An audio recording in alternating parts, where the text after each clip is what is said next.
بسم اللہ الرحمن الرحیم الحمد للہ رب العالمین والصلاة والسلام علی اشرف الانبیاء و امام المرسلین نبینا و قدوتنا محمد بن عبد اللہ الامین وعلى آلہ وصحبہ الغر المیامین ومن تبعہم وتابعہم بإحسان الی یوم الدین اما بعد۔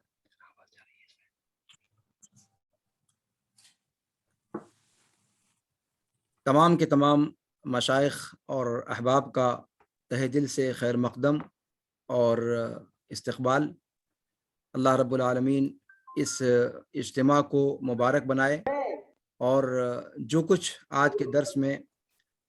اور اس دورے میں ہم لوگ سیکھیں، اللہ رب العالمین اس کو ہماری نجات کا ذریعہ بنائے، اور ہم سب کو اس پر عمل کرنے کی توفیق عطا فرمائے، اور اخلاص اور الہیت کے ساتھ جو کچھ سیکھا جائے اسے سیکھنے کی اور اس کے مطابق اپنا اعتقاد رکھنے کی توفیق عطا فرمائے۔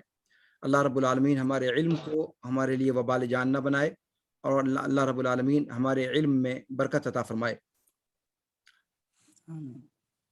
آج کا یہ درس جو عقیدہ طحاویہ کے متن پر ہے اور آج کا پہلا درس ہے، اس کی شروعات آج انشاءاللہ ہم لوگ کریں گے، اور اس سے پہلے کہ درس سے متعلق کچھ باتیں کہی جائیں،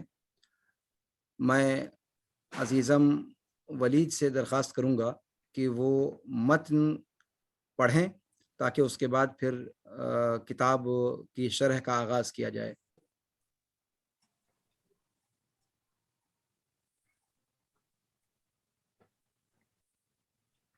السلام علیکم ورحمۃ اللہ وبرکاتہ۔ بسم اللہ الرحمن الرحیم۔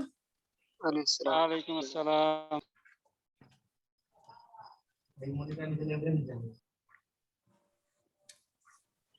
الحمد للہ رب العالمین۔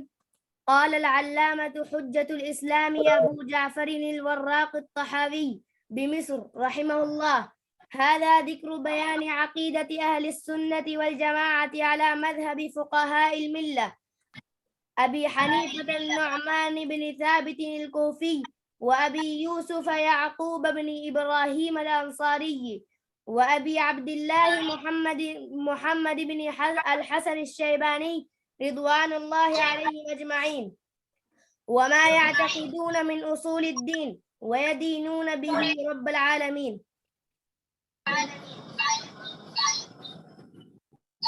جی،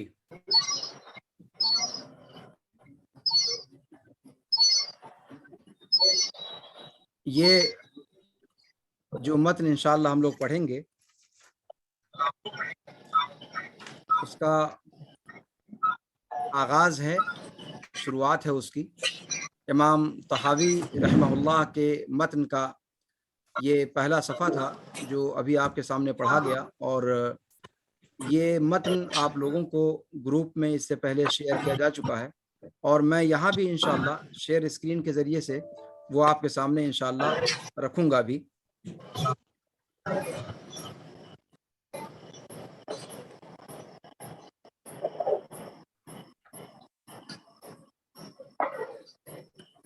جی،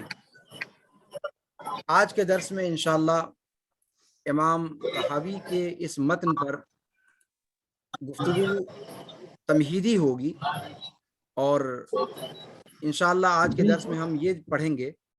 کہ امام طحاوی رحمہ اللہ کون ہیں، اور ان کی یہ کتاب کیا مقام رکھتی ہے، اور سب سے بڑی بات یہ کہ عقیدے کا علم یہ شیخ جی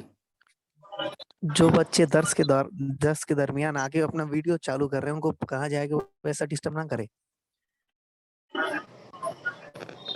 بہتر ہوگا اجباری میوٹ کر دیا جائے تو بہتر ہوگا۔ نہیں، اجباری میوٹ ہی کیا گیا ہے، لیکن اصل میں جو لوگ بعد میں جڑ رہے ہیں وہ میوٹ نہیں ہو پا رہے ہیں، پریشانی یہاں آ رہی ہے۔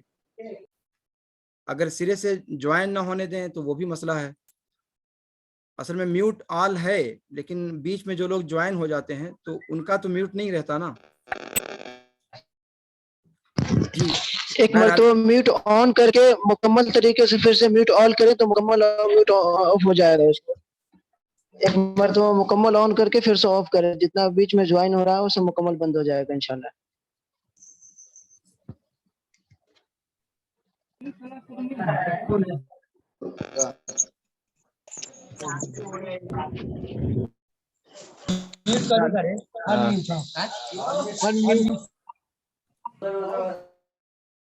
میوٹ آل کرنے کے باوجود نہیں ہو پا رہا ہے۔ چلیں اب سب کا ہو گیا جی۔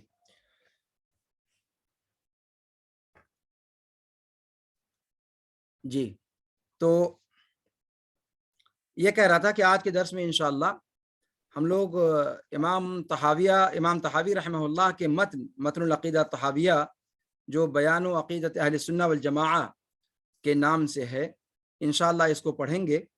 اور امام ابو جعفر الطحاوی کون ہیں، اور آج کے درس میں جو مبدئی باتیں ہیں وہ انشاءاللہ پڑھائی جائیں گی کہ عقیدہ اصلاً ہے کیا اور اس کا مقصود کیا ہے، اور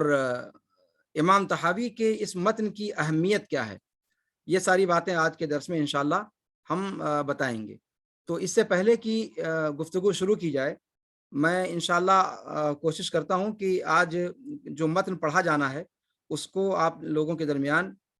شیئر کر دوں، تاکہ کتاب اگر نہ ہو آپ کے سامنے تو آپ اس کو دیکھ سکیں۔ آواز جا رہی ہے؟ اب اس پہ توجہ کرو، تم اس کو چھوڑ دو جی۔ یہ امام ابو جعفر رحمہ اللہ، امام ابو جعفر الطحاوی رحمہ اللہ کا متن ہے اور عقیدے کا متن ہے۔ سب سے پہلی بات آج کے درس میں جو انشاءاللہ میں آج کے درس میں جو باتیں بتانی ہیں ان کو میں چاہوں گا کہ پہلے ایک اس کا جو آج کے درس سے متعلق ویڈیو ہے وہ میں آپ لوگوں کو دکھلا دوں کہ آج انشاءاللہ ہم لوگ کیا کیا پڑھیں گے۔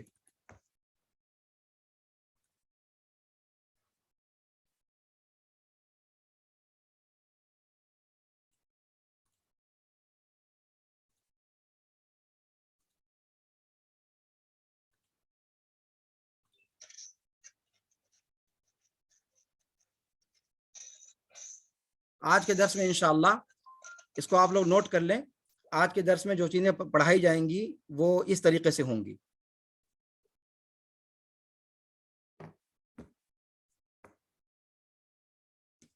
سب سے پہلے انشاءاللہ العزیز آج کے درس میں جو آج کا پہلا درس ہے ہم پڑھیں گے کہ عقیدہ کیوں، کوئی اور مادہ کیوں نہیں داخل کیا گیا، اس مادے کی کیا اہمیت ہے، عقیدے کی مادے کی اہمیت کیا ہے۔ نمبر 3، سلف کی توجہ کیا رہی ہے عقیدے کے مادے پر۔ اس کے بعد ہم انشاءاللہ دیکھیں گے کہ امام طحاوی کے متن پر اتنی زیادہ توجہ کیوں، امام طحاوی رحمہ اللہ ہیں کون، عقیدہ کی کتابوں کے درمیان ان کا جو متن ہے اس کا کیا مقام ہے، اس متن کی اہم شرحیں کون سی ہیں، توحید کسے کہتے ہیں، متقدمین علماء کے نزدیک اس کے مترادف الفاظ اور کون سے تھے جو اس معنی کو بیان کرتے تھے، اس کی اقسام کیا ہیں،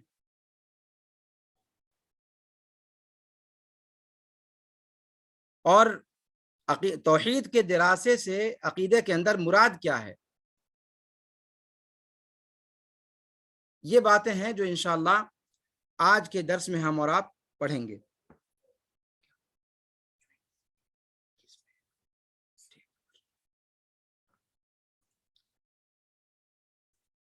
جی آپ نے دیکھ لیا کہ آج کے درس میں انشاءاللہ کیا کیا چیزیں ہم لوگ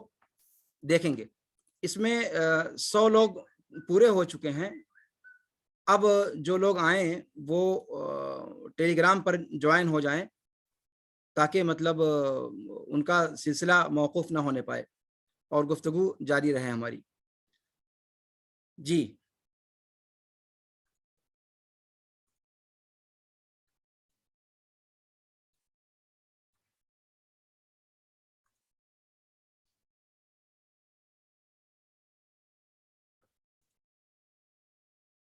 سب سے پہلی بات،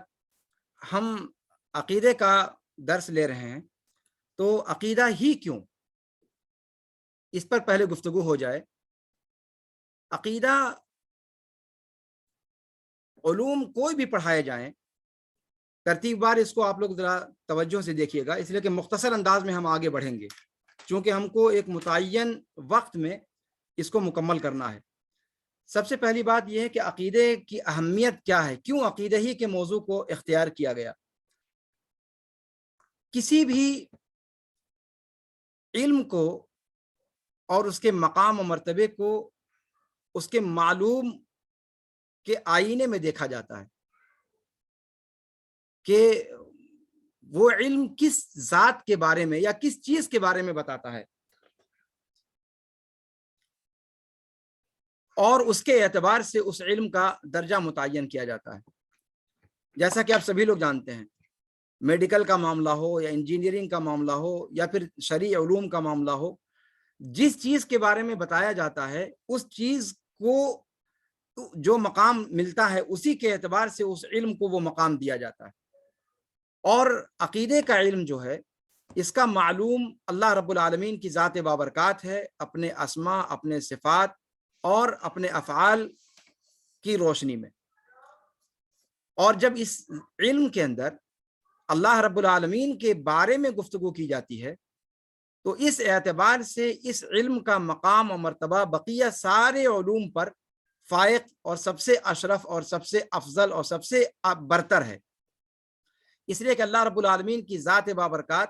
مخلوقات کے مقابلے میں اللہ رب العالمین کی ذات بابرکات اعلیٰ اور افضل ہے، اس میں کوئی شبہ نہیں۔ تو جو علم مخلوقات کے کسی خاص شعبے کے بارے میں گفتگو کرتا ہے یا مخلوقات کے بارے میں گفتگو کرتا ہے، اس کے مقابلے میں وہ علم جو پیدا کرنے والے کی ذات اور صفات اور اس کے افعال کے بارے میں تفصیل کے ساتھ بتلاتا ہے، اس علم کا مقام و مرتبہ ظاہر سی بات ہے بقیہ سارے کے سارے علوم میں افضل اور ارفع اور برتر ہے۔ اس اعتبار سے عقیدے کا علم بقیہ سارے کے سارے علوم میں سب سے افضل ہے، اس لیے بھی عقیدے کو سب سے مقدم علماء سلف نے رکھا ہے اور عقیدے ہی کو سب سے اپنی پہلی بنیاد بنایا ہے۔ اور علماء کرام ہی نے نہیں بلکہ سارے انبیاء کرام نے، جتنے بھی انبیاء کرام اس دنیا میں اللہ رب العالمین کی طرف سے مبعوث کیے گئے، ان تمام کو جو سب سے پہلی چیز جس کے لیے جو ان کی دعوت کا حصہ تھی وہ یہی تھی کہ وہ عقیدے کی اصلاح کریں، توحید کی دعوت دیں اور شرک سے روکیں۔ یہ ان تمام کا بنیادی ہدف تھا، اور اسی ہدف کو لے کر کے انہوں نے اپنی امتوں کے سامنے عقیدہ توحید ہی سے آغاز کیا اپنی دعوت کا۔ تو یہ وجہ ہے کہ عقیدے سے ہم شروعات کرتے ہیں۔ ہماری جو بھی شروعات ہوتی ہے وہ العلماء ورثۃ الانبیاء اللہ کے رسول صلی اللہ علیہ وسلم نے فرمایا ہے۔ تو جس طریقے سے انبیاء کرام کی دعوت کا سب سے پہلا پڑاؤ عقیدہ ہے، ویسے انبیاء کے وارثین کا بھی سب سے پہلا پڑاؤ عقیدہ ہی ہونا چاہیے۔ تو ایک تو یہ کہ اس میں اللہ رب العالمین کے بارے میں بتایا جاتا ہے، اس لیے یہ علم سب سے افضل و برتر ہے۔ دوسرے اس لیے کہ یہ انبیائی مشن ہے اور تمام انبیاء کرام کی دعوت کا آغاز اسی سے رہا، اس لیے عقیدہ ہم اور آپ اس مادے کو پڑھتے ہیں اور اس کو افضلیت اور اولیت دے کر کے اس کو پڑھتے ہیں۔ اس کے بعد بات یہ آتی ہے کہ عقیدہ کہتے کس کو ہیں؟ عقیدہ کا لفظ یہ عربی زبان کے اندر عقادہ سے ماخوذ ہے، اور یہ عقادہ سے عقیدہ فعیلہ کے وزن پر ہے، جو مفعول کے معنی میں ہے، جس کا معنی ہوا معقود علیہ، یعنی وہ باتیں یا وہ پختہ چیزیں جن کو دل میں رکھ کر کے اور اس پر گرہ لگا دی گئی ہے، اس کو مضبوطی سے باندھ دیا گیا ہے تاکہ وہ اس سے خارج نہ ہو۔ آپ جانتے ہیں کہ شریعت کے اندر جتنے بھی احکام ہیں وہ دو طرح کے ہیں۔ قرآن کریم کے اندر یا احادیث شریفہ کے اندر اللہ رب العالمین کی طرف سے جتنی بھی آیات یا جتنی بھی تعلیمات اللہ کے رسول صلی اللہ علیہ وسلم کے ذریعے سے یا براہ راست قرآن کے ذریعے سے ہمیں ملی، اس میں دو طرح کی چیزیں ہیں، ایک ہے اخبار اور دوسری چیز ہے احکام، اخبار اور احکام۔ اخبار کا معاملہ یہ ہے کہ وہ تمام باتیں جو اللہ رب العالمین نے اپنی ذات کے تعلق سے یا غیبیات کے تعلق سے امت کو بتلائیں، اور دوسری قسم ہے جو احکام پر مشتمل ہے۔ احکام کا معاملہ یہ ہے کہ جو اللہ رب العالمین نے بندوں کو اوامر اور نواہی دیے ان کو احکام کہا جاتا ہے۔ تو پورے کا پورا قرآن یا پوری کی پوری شریعت انہی دونوں کے گرد گھومتی ہے، یا تو اخبار ہیں اور یا تو احکام ہیں۔ اور اسی لیے اللہ رب العالمین نے قرآن کریم کے اندر جب فرمایا کہ وَتَمَّتْ كَلِمَةُ رَبِّكَ صِدْقًا وَعَدْلًا، کہ تیرے رب کا کلمہ مکمل ہوا صدق کے اعتبار سے اور عدل کے اعتبار سے، عدل کے طور پر اور صدق کے طور پر۔ تو علماء کرام نے، مفسرین نے اس کے میں لکھا ہے کہ ان صدق اور عدل دو باتیں اللہ رب العالمین نے فرمائی، وہ اس وجہ سے کہ یا تو قرآن کریم کے اندر اللہ رب العالمین نے اخبار ذکر فرمائے ہیں، تو اخبار کا تعلق صدق اور کذب سے ہوتا ہے، اور جو بھی اللہ رب العالمین کی طرف سے اخبار وارد ہیں وہ صدق پر مبنی ہیں۔ اس اعتبار سے سارے کے سارے اخبار صدق کے زمرے میں آتے ہیں، اور جتنے احکام اللہ رب العالمین نے اتارے وہ تمام کے تمام عدل پر مبنی ہیں، ان میں سے کوئی بھی ظلم اور جور کسی کے اندر نہیں ہے۔ اس اعتبار سے پوری کی پوری شریعت صدق اور عدل کے درمیان ہے۔ اب یہاں عقیدہ جو ہے اس کا تعلق براہ راست اخبار سے ہے، یعنی جتنے بھی اخبار کے اندر جو چیزیں وارد ہوئی ہیں شریعت کے اندر اللہ رب العالمین کی طرف سے، ان تمام کو من وعن ماننا اور اس کی تصدیق کرنا لازم ہے، چونکہ وہ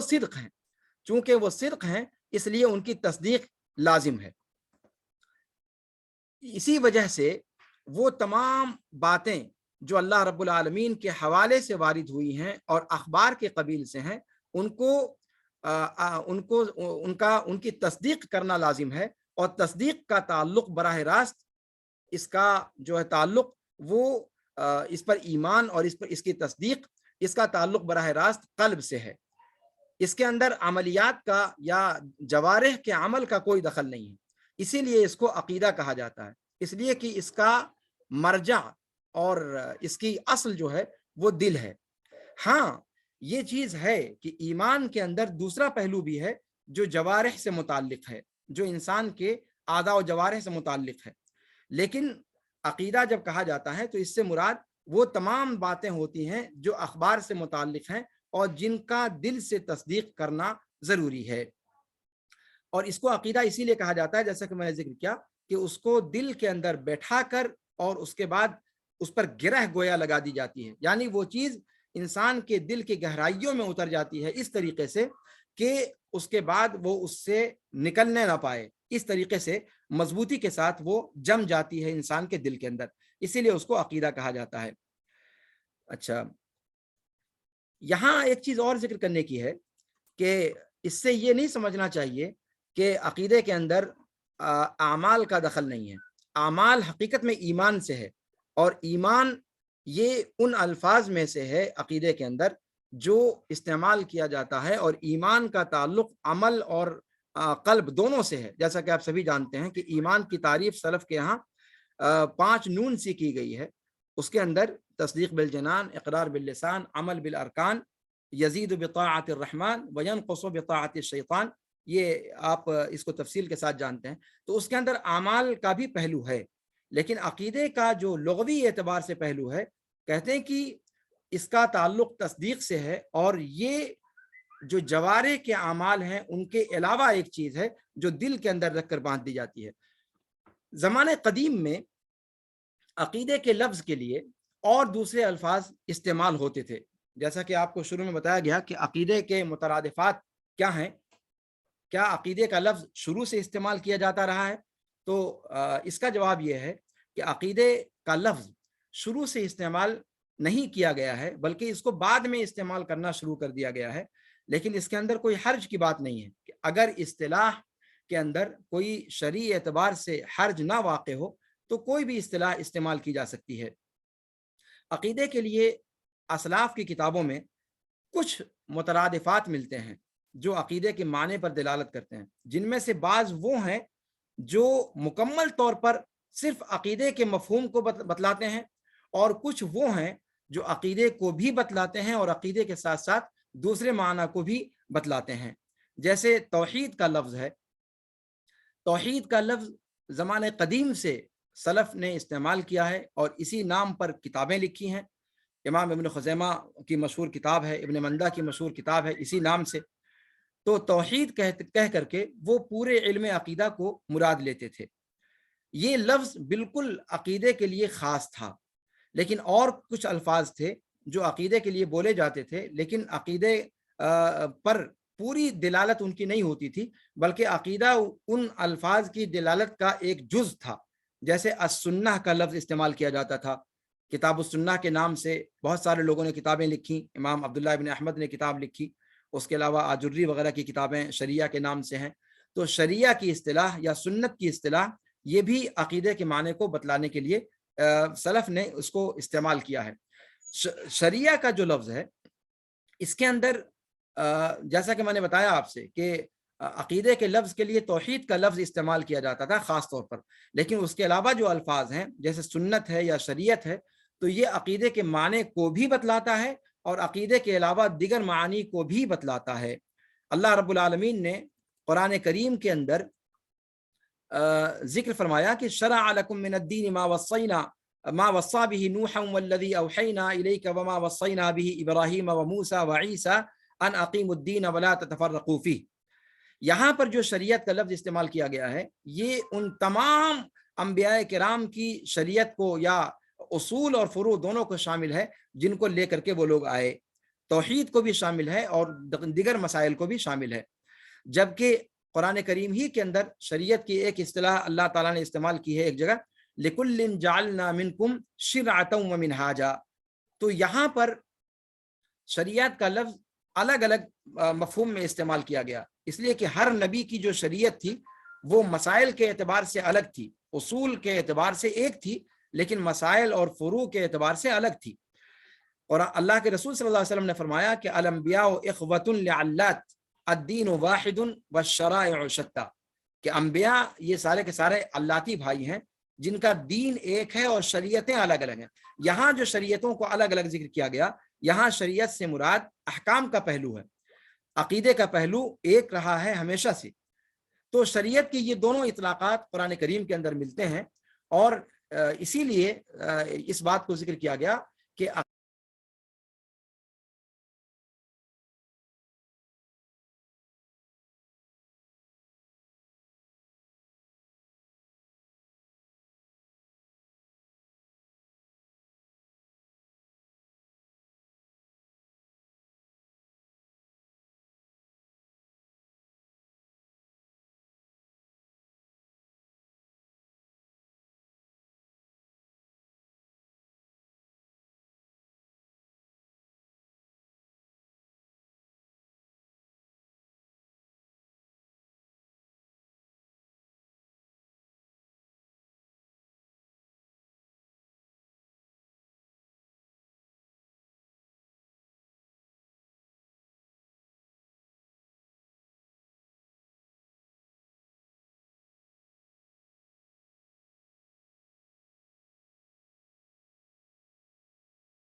جی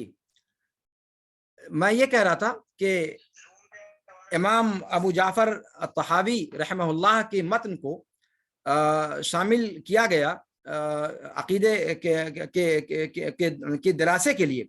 اس کی وجہ یہ ہے کہ امام طحاوی رحمہ اللہ کا جو متن ہے انہوں نے گرچہ یہ بات ذکر کی ہے کہ انہوں نے امام ابو حنیفہ نعمان ابن ثابت اور صاحبین یعنی امام ابو یوسف اور محمد بن الحسن الشیبانی رحمہم اللہ جمیعاً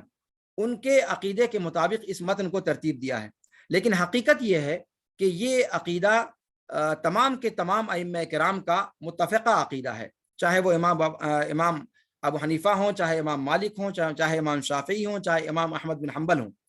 لیکن چونکہ امام ابو حنیفہ سب میں مقدم ہیں اور امام طحاوی رحمہ اللہ ان کی طرف انتساب رکھتے ہیں، اس لیے انہوں نے اپنے افراد کے لیے اس مجموعے اس متن کو ترتیب دیا تھا، اس لیے انہوں نے ان کا نام ذکر کیا ہے، ورنہ حقیقت یہ ہے کہ یہ پورے ائمہ سلف کا عقیدہ ہے۔ ائمہ سلف کا عقیدہ ہے، یہ بات جو کہی جاتی ہے یہ دقیق معنی میں نہیں ہے، اس کی تفصیل میں آگے ذکر کروں گا، لیکن بہرحال امام طحاوی رحمہ اللہ کے اس متن کو قبول عام حاصل ہوا اور اللہ رب العالمین نے اس کو وہ قبولیت عطا کی کہ جس پر بجا طور پر فخر کیا جا سکتا ہے۔ اس چھوٹے سے متن کی، جس کو آپ کہہ سکتے ہیں کہ 30 سے 32 صفحہ کے اندر تقریباً ہے، یہ اس چھوٹے سے متن کی بہت ساری شرحیں کی گئیں، تقریباً 7-8 شرحیں تو اس کی جو ہے وہ آپ کو مکتبہ شاملہ ہی کے اندر موجود ہیں، جو قدیم زمانے سے جو ہے لوگوں نے اس پر کام کیا ہے۔ لیکن اچھا، اور اس پر اس کی شرحیں جو لکھی گئی ہیں، ان شرحوں میں یہ ضروری نہیں ہے کہ صرف ان لوگوں نے اس پر توجہ کی جو ائمہ سلف کو ماننے والے تھے یا سلفی تھے۔ متاخرین نے جو شرحیں کی امام ابو جعفر الطحاوی کے اس متن کی، ان میں سے ماتریدی اور اشعری عقیدے کے حاملین بھی تھے، انہوں نے اپنے اعتبار سے اس متن کی تشریح کی، اور اس وجہ سے ضرورت تھی اس بات کی کہ اس کی کوئی سلفی شرح جو ہے صحیح طریقے سے کی جائے، جو امام ابو جعفر الطحاوی کے اور امام ابو حنیفہ رحمہ اللہ کے عقیدے کے مطابق اس کی تشریح حقیقت میں کہا جا سکے، جس کو امام ابن ابی العز ابن ابی العز الحنفی رحمہ اللہ جو بہت بعد میں آئے، ان کی شرح اس طحاویہ کی بڑی معروف اور معتبر شرح مانی جاتی ہے، اور وہ تقریباً تمام سلفی مدارس کے اندر بھی داخل نصاب ہے، اور دیگر مدارس کے اندر بھی وہ پڑھائی جاتی ہے۔ ابن ابی العز رحمہ اللہ کی شرح سلفی شرح مانی جاتی ہے، اور امام ابن ابی العز کی شرح یہاں جامعہ سراج العلوم السلفیہ کے اندر بھی پڑھائی جاتی ہے۔ اس شرح کی خصوصیت یہ ہے کہ اس کے مؤلف حنفی ہوتے ہوئے بھی وہ سلف کے عقیدے پر گامزن ہیں، اور امام ابن تیمیہ رحمہ اللہ کے شاگرد، امام ابن کثیر رحمہ اللہ کے شاگرد ہیں وہ، اور اس وجہ سے امام ابن تیمیہ کی تحریروں کے اندر جو ایک تقلیدی جکڑ بندیوں سے آزادی کا ایک مزاج ملتا ہے، وہ مزاج امام ابن ابی العز رحمہ اللہ کی شرح کے اندر بھی الحمدللہ دکھائی دیتا ہے، اور اسی لیے امام ابن ابی العز رحمہ اللہ کی شرح کو متن طحاویہ کی معتبر ترین شرحوں میں شمار کیا گیا ہے۔ لیکن یہ ساری باتیں ایک طرف، یہاں پر ایک چیز اور ذکر کرنے کی ہے کہ اگر وہ امام ابو جعفر الطحاوی رحمہ اللہ کا متن ہے جو حنفی ہیں، اسی طریقے سے امام ابو حنیفہ رحمہ اللہ جو خود سلف ائمہ اربعہ میں سے ایک جلیل القدر امام ہیں، یہ سارے کے سارے لوگ کیا مکمل طور پر سلفی عقیدے کے ترجمان تھے کہ ان کے عقیدے کو پڑھا جاتا ہے؟ یہاں پر ایک چیز یہاں ذکر کرنے کی ہے کہ جب ائمہ اربعہ رحمہم اللہ کے بارے میں سلفی عقیدے کے حوالے سے گفتگو کی جائے تو اس چیز کو بجا طور پر کہا جا سکتا ہے کہ ائمہ اربعہ رحمہم اللہ من جملہ طور پر، اجمالی طور پر سلف کے عقیدے کے ترجمان تھے۔ رفع الملام عن ائمۃ الاعلام جو امام ابن تیمیہ رحمہ اللہ کی کتاب ہے، اس کے اندر اس چیز کو آپ تفصیل کے ساتھ دیکھ سکتے ہیں کہ ائمہ اربعہ رحمہم اللہ ان سب کا جو اجمالی طور پر کہا جا سکتا ہے وہ عقیدہ سلف کا عقیدہ تھا۔ اب یہ ہے کہ امام ابو حنیفہ رحمہ اللہ کے یہاں عقیدے کے بعض ابواب میں، جیسے ایمان کا باب ہے، اس باب میں کچھ ان کے یہاں بعض جزئیات کے اندر اختلاف ہے، اور اس اختلاف کی وجہ سے انہیں مرجئۃ الفقہاء میں شمار کیا گیا ہے۔ یہ بات آج ہی واضح کر دینا ضروری ہے آج کے پہلے درس میں، تاکہ یہ ذہن میں ہمارے واضح رہے کہ عقیدہ طحاویہ جب ہم پڑھاتے ہیں تو اس کا یہ مطلب قطعاً نہیں ہوتا کہ یہ 100% سلف کے عقیدے کی ترجمان کتاب ہے۔ اس کو اجمالی طور پر ہم سلف کے عقیدے کی ترجمانی کرتی ہوئی کتاب کہہ سکتے ہیں، اہل سنت والجماعت کے عقیدے کی، لیکن اگر دقیق معنوں میں کہا جائے تو جس طریقے سے امام مالک، امام شافعی اور امام احمد بن حنبل رحمہم اللہ کا عقیدہ تھا، اس طریقے سے مکمل طور پر امام اوزاعی، سفیان ثوری وغیرہ وغیرہ اور دیگر جلیل القدر ائمہ، وہ عقیدہ امام ابو حنیفہ رحمہ اللہ کے یہاں نہیں ہے. یعنی بعض ابواب کے اندر ایمان کی، اس کی تفصیل انشاءاللہ جب ہم متن پڑھیں گے تو ان جگہوں پر انشاءاللہ اشارہ کیا جائے گا کہ بعض ابواب میں، جیسے ایمان کا ہی باب مثال کے طور پر ہے، ان میں مرجعۃ الفقہاء کے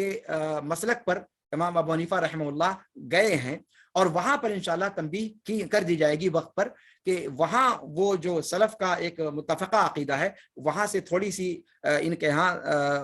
الگ کوئی چیز پائی جاتی ہے، اور اس کے نتیجے میں امام طحاوی رحمہ اللہ کے ہاں بھی وہ چیز پائی گئی. اور امام ابن ابی العز جو سلفی شرح مانی جاتی ہے، گرچہ وہ ہے منجملہ طور پر سلفی شرح ہے اور بہت حد تک انہوں نے اس کو سنبھالنے کی کوشش کی ہے، لیکن کہیں نہ کہیں جھول اس کے ان کے ہاں بھی دکھائی دیتا ہے. لیکن یہاں ایک دوسری بات ذکر کرنے کی ہے، وہ یہ کہ اگر ہم یہ مان بھی لیں کہ امام ابو حنیفہ رحمہ اللہ کے ہاں کوئی کسر ہے، تب بھی، اور اگر ان کو مکمل طور پر سلفی عقیدے کی ترجمان کتاب کہا جائے، تب بھی دونوں صورتوں میں یہ ملاحظہ آپ محسوس کریں گے کہ جتنے بھی امام ابو حنیفہ رحمہ اللہ کے مقلدین ہیں وہ اس عقیدے کو نہیں مانتے، وہ اس عقیدے کے حامل نہیں ہیں اور نہ ہی اس عقیدے کو مانتے ہیں. فقہ اکبر کا ذکر کیا ہے امام طحاوی رحمہ اللہ کے شارح ابن ابی العز رحمہ اللہ نے،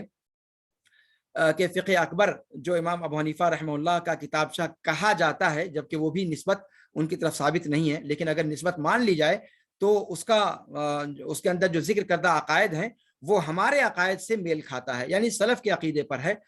بعض جزیات کو چھوڑ کر جس کا اشارہ کیا گیا. لیکن خود احناف جو امام ابو حنیفہ رحمہ اللہ کے ماننے والے ہیں، انہوں نے عقیدے کے باب میں امام ابو حنیفہ رحمہ اللہ کے عقیدے کو اختیار نہیں کیا ہے. خاص طور پر متاخرین حنفیہ نے، شیخ صالح فوزان رحمہ اللہ نے اس چیز کو تفصیل کے ساتھ ذکر کیا ہے کہ یہ بیماری امام ابو حنیفہ کے مقلدین ہی کے یہاں نہیں ہے، امام شافعی کے یہاں بھی یہی معاملہ ہے، امام مالک کے یہاں بھی یہی معاملہ ہے کہ جو متاخرین مالکیہ ہیں یا متاخرین شافعیہ ہیں یا متاخرین حنفیہ ہیں، ان تمام لوگوں نے اپنے ائمہ کے جو مسالک یا اپنے ائمہ کا جو مسلک تھا عقیدے کے اندر سلف